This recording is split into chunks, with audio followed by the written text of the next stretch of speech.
Big Boss season 10ರ ಬಳಿಕ ಹೆಚ್ಚುತ್ತಲೇ ಇದೆ ಈ ಸ್ಪರ್ಧಿಗಳ ಫಾಲೋವರ್ ಸಂಖ್ಯೆ. ಹೌದು ವೀಕ್ಷಕರೇ, ಬಿಗ್ ಬಾಸ್ ಮುಗಿದ ಮೇಲೂ ಕೂಡ ದಿನದಿಂದ ದಿನಕ್ಕೆ ಬಿಗ್ ಬಾಸ್ ಸೀಸನ್ 10ರ ಸ್ಪರ್ಧಿಗಳ ಅಭಿಮಾನಿಗಳ ಸಂಖ್ಯೆ ಹೆಚ್ಚುತ್ತಲೇ ಇದೆ. ಬಿಗ್ ಬಾಸ್ ಮನೆಗೆ ಎಂಟ್ರಿ ಕೊಡುವವರಿಗೆ ಸೋಷಿಯಲ್ ಮೀಡಿಯಾದಲ್ಲಿ ಫಾಲೋವರ್ ಸಂಖ್ಯೆ ಜಾಸ್ತಿಯಾಗುತ್ತಾ ಹೋಗುತ್ತದೆ.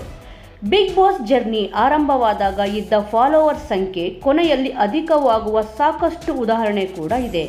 ಜನಪ್ರಿಯತೆಯೂ ಕೂಡ ಹೆಚ್ಚುತ್ತೆ. ಬಿಗ್ ಬಾಸ್ ಕನ್ನಡ ಸೀಸನ್ 10ರ ಬಳಿಕ ಅಧಿಕ ಮಟ್ಟದಲ್ಲಿ ಫಾಲೋವರ್ಸ್ ಹೆಚ್ಚಿಸಿಕೊಂಡ ಸ್ಪರ್ಧಿಗಳ ಮಾಹಿತಿ ಇಲ್ಲಿದೆ. ಸಂಗೀತ ಶೃಂಗೇರಿ. ಚಾರ್ಲಿ ಬೆಡಗಿ, ಸಂಗೀತ ಶೃಂಗೇರಿ ದೊಡ್ಡಮನೆಗೆ ಕಾಲಿಟ್ಟ ದಿನದಿಂದಲೂ ಅವರ ಅಭಿಮಾನಿಗಳ ಸಂಖ್ಯೆ ಹೆಚ್ಚಾಗಿತ್ತು.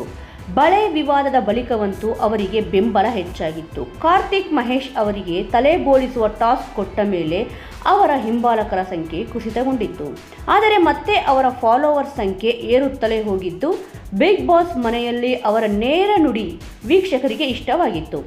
ಫ್ಯಾನ್ಸ್ ಅವರಿಗೆ ಸಿಂಹಿಣಿ ಅಂತಾಳೆ ಕರೆಯುತ್ತಿದ್ದರು.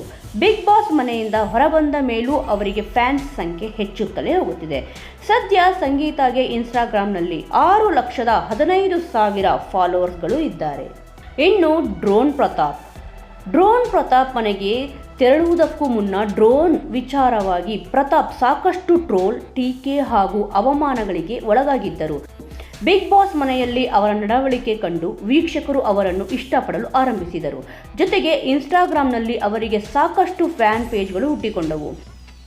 ಬಿಗ್ ಬಾಸ್ ಸೀಸನ್ 10ರ ರನ್ನರ್ ಅಪ್ ಆದ ಮೇಲೆ ಪ್ರತಾಪ್ ಇನ್ಸ್ಟಾಗ್ರಾಂನಲ್ಲಿ ಸದ್ಯ 5,64,000 ಫಾಲೋವರ್ಸ್ಗಳು ಇದ್ದಾರೆ.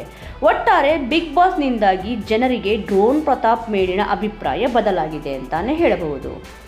ಇನ್ನು Karthik Mahesh. Bigg Boss Kannada season 10ರ ವಿನ್ನರ್ ಕಾರ್ತಿಕ್ ಮಹೇಶ್ ಅವರಿಗೆ ಸದ್ಯ ಇನ್ಸ್ಟಾಗ್ರಾಂನಲ್ಲಿ 4,80,000 ಫಾಲೋವರ್ಸ್ಗಳು ಇದ್ದಾರೆ. ಬಿಗ್ ಬಾಸ್ ಮನೆಗೆ ಬರುವ ಮುನ್ನ ಕಾರ್ತಿಕ್ ಹಲವು ಧಾರಾವಾಹಿ ಹಾಗೂ ಒಂದು ಸಿನಿಮಾದಲ್ಲಿ ನಟಿಸಿದ್ದರೂ ಜನರಿಗೆ ಅಷ್ಟಾಗಿ ಪರಿಚಯವಿರಲಿಲ್ಲ. ಆದರೆ ದೊಡ್ಡಮನೆಗೆ ಎಂಟ್ರಿ ಕೊಟ್ಟ ಮೇಲೆ ಕಾರ್ತಿಕ್ ಅನೇಕರಿಗೆ ಇಷ್ಟವಾದರು. ಬಿಗ್ ಬಾಸ್ ಆರಂಭದಿಂದಲೂ ಕಾರ್ತಿಕ್ ಎಲ್ಲ ವಿಷಯದಲ್ಲೂ ಆಕ್ಟಿವ್ ಆಗಿ ಇದ್ದರು. ಬಿಗ್ ಬಾಸ್ ಮುಗಿದ ಮೇಲಂತೂ ಕಾರ್ತಿಕ್ ಅಭಿಮಾನಿಗಳ ಸಂಖ್ಯೆ ಹೆಚ್ಚುತ್ತಲೇ ಇದೆ. ಇನ್ನು Tanisha Kupanda. Bigg Boss Kannada season 10ರಲ್ಲಿ ಭಾಗವಹಿಸುವುದಕ್ಕೂ ಮುನ್ನ ತನಿಷಾ ಪೆಂಗ್ಟಂಗ್ ಸಿನಿಮಾದಲ್ಲಿ ತನಿಷಾ ಕೂಪಂಡ ಬೋಲ್ಡ್ ಆಗಿ ಕಾಣಿಸಿಕೊಂಡಿದ್ರು. ಈ ಸಿನಿಮಾ ಪ್ರಚಾರ ವೇಳೆ ಯೂಟ್ಯೂಬರ್ ಒಬ್ಬರು ಅಶ್ಲೀಲ ಸಿನಿಮಾದಲ್ಲಿ ನಟಿಸುತ್ತೀರಾ ಅಂತ ಪ್ರಶ್ನೆ ಮಾಡಿದ್ದರು. ಈ ಸಂಬಂಧ ಅವರು ಧ್ವನಿ ಎತ್ತಿದರು. ಇದರ ಜೊತೆಗೆ ರಾಜಹುಲಿ ಸಿನಿಮಾದ ಹರ್ಷ ಕೂಡ ತಮಗೆ ಅಶ್ಲೀಲ ಮೆಸೇಜ್ ಮಾಡಿದ್ದ ಬಗ್ಗೆ ತನಿಷಾ ಅವರು ಮಾತನಾಡಿದ್ದರು. ದಂಡೋಪಾಲ್ಯ ಚಿತ್ರದಲ್ಲಿ ಪೂಜಾ ಗಾಂಧಿಗೆ ತನಿಷಾ ಕಿಸ್ ಕೊಟ್ಟಿದ್ದರು. ಇದು ಕೂಡ ಸಿಕ್ಕಾಪಟ್ಟೆ ಚರ್ಚೆಯಾಗಿತ್ತು. ಆದರೆ ಬಿಗ್ ಬಾಸ್ ಬಳಿಕ ವೀಕ್ಷಕರಿಗೆ ಅವರ ಮೇಲಿನ ಅಭಿಪ್ರಾಯ ಬದಲಾಯಿತು. ದೊಡ್ಡಮನೆಯಲ್ಲಿ ತಮ್ಮ ಆಟ ನೇರ ನುಡಿಯಿಂದ ಬೆಂಕಿ ಅಂತಾಳೆ ಖ್ಯಾತ ಪಡೆದರು.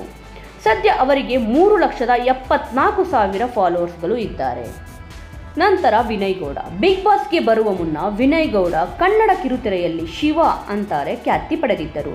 ದೊಡ್ಡಮನೆಗೆ ಎಂಟ್ರಿ ಕೊಟ್ಟ ಆರಂಭದ ದಿನಗಳಲ್ಲಿ ಬಳೆ ವಿವಾದ ಹಾಗೂ ಕೆಲ ವಿಷಯಗಳಿಂದ ವಿನಯ್ ಗೌಡ ನೆಗೆಟಿವ್ ಆಗಿ ಕಾಣಿಸಿಕೊಂಡಿದ್ದರು.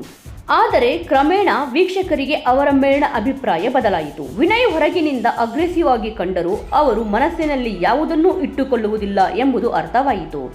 ಈ ಬಾರಿ ಟ್ರೋಫಿ ಗೆಲ್ಲಲಿದ್ದಾರೆ ಅಂತಲೂ ಹಲವರು ಭಾವಿಸಿದ್ದರು. ಬಿಗ್ ಬಾಸ್ ಮನೆಯಿಂದ ಹೊರಬಂದ ಮೇಲೆ ವಿನಯ್ಗೆ ಅಭಿಮಾನಿಗಳ ಸಂಖ್ಯೆ ದಿನೇ ದಿನೇ ಹೆಚ್ಚುತ್ತಿದ್ದು, ಸದ್ಯ ಅವರಿಗೆ ಇನ್ಸ್ಟಾಗ್ರಾಂನಲ್ಲಿ 2,63,000 ಫಾಲೋವರ್ಸ್ಗಳು ಇದ್ದಾರೆ.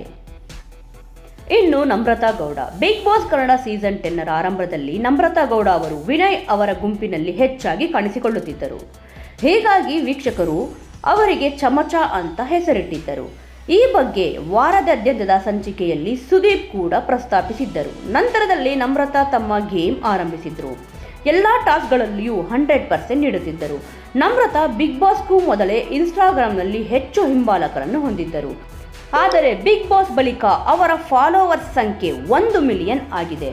ವೀಕ್ಷಕರೇ, ಇದೇ ರೀತಿಯಾದ ಇನ್ನೂ ಇಂಟ್ರೆಸ್ಟಿಂಗ್ ವಿಡಿಯೋಗಳನ್ನು ನೋಡಲು ತಪ್ಪದೇ ಕನ್ನಡ ಸುದ್ದಿ ಸಮಾಚಾರ ಚಾನಲ್ನನ್ನು ಸಬ್ಸ್ಕ್ರೈಬ್ ಮಾಡಿಕೊಳ್ಳಿ. ಮುಂದಿನ ಇಂಟ್ರೆಸ್ಟಿಂಗ್ ಆದ ವಿಡಿಯೋದೊಂದಿಗೆ ಮತ್ತೆ ಸಿಗೋಣ. ಜೈ ಶ್ರೀರಾಮ್.